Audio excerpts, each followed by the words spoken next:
This is going to be a very quick video on tires. If you own a BMW Z3 and or any sports car that has canted wheels, if you've got a lowered car and your wheels are canted, it's like so, you're going to, well, I'll just show you. It's a lot easier. And the purpose of this is so you won't do what I did, and you'll be able to save yourself some money and get more longevity out of your tires. It's kind of a no-brainer, but I figured I'd go ahead and make this video anyway because I knew better, but for some reason I didn't do better. Does that make sense? I thought about it, kept thinking about it, and the next thing you know, I went, ah, crap. So, don't do that. Watch this video and don't do as I did. Do as I say.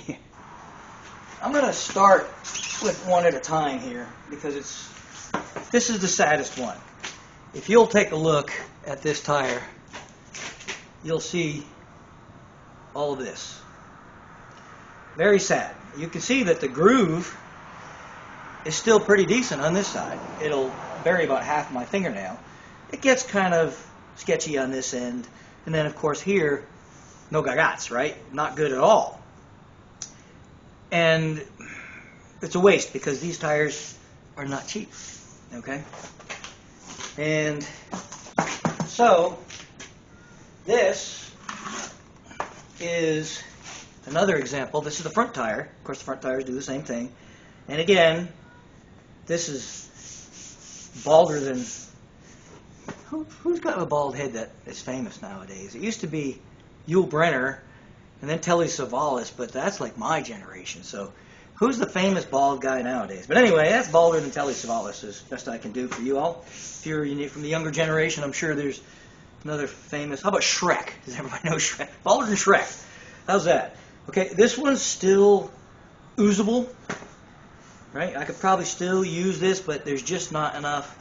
It's too close, just too close, so I did went and replaced that one. But this is one that I actually did correctly. Okay, this one is worn. This is the inside. You can see it's worn pretty much on this, but there's still some substantial meat left to it. And this side, of course, is still quite good. So what I did is I took the tire off of the wheel. See, this is the outside of the wheel, and this is the part that's worn, right? This part used to be here on the inside where it was getting more and more worn. So by doing it, and this is just about where you'll want to go ahead and switch it around, because I'll probably get another 10,000 miles out of this, I'm guessing. Probably about right.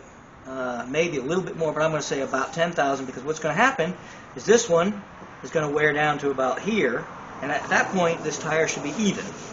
And then eventually I'm not going to switch it around again. I'll just wear it until that one's balder than Yul Brynner, and we'll just put another tire on it. It's about time. I've been wanting to put new tires on the front of this car anyway, but you know, money. It doesn't grow on trees anymore. It used to be able to just go out and pick money off a tree, but yeah, no, that's never happened. So anyway, that's my story. I'm sticking to it.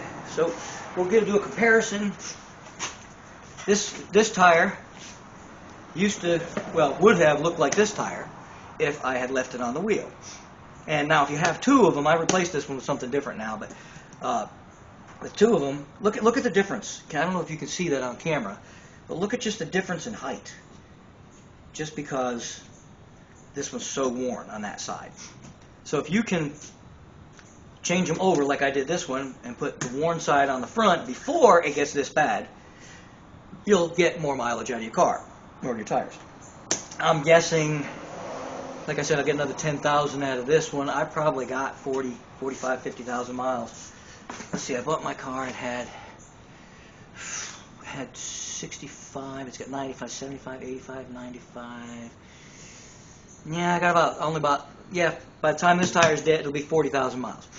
This tire, well, this tire was originally on the car when I bought it, but these back tires that I bought brand new when I got the car, so they only lasted 30,000 miles, 35,000 miles. Of course, they're back tires, and there may be or may not be a little shenanigans occasionally, you know, when horsepower doesn't stick to the road so well, commonly called a burnout. So those, well, it's understandable. But again, if I had switched them around like I did this one, I probably would have got another 5 or 10 out of those. And for what it cost, I've got a buddy that does these for me. It cost me $10 a tire. I help him, but you probably, I think they're getting about double that at most places, like $15, $18, $20 a tire to mount and balance. But even that, $20 is better than $200, right? So, anyhow, that's my story. I'm sticking to it. Hopefully it'll save you some money. And here comes a bad joke. Now I'm tired. Okay, bad joke. Sorry. Couldn't resist. But it is late. I am tired. Joke intended. So I'm going to end the video here. You all have a great day. Please subscribe if this helped you out. If it saves you any money, feel free to send the savings to me. Just kidding. You're good. Thanks for watching. Please subscribe. See ya.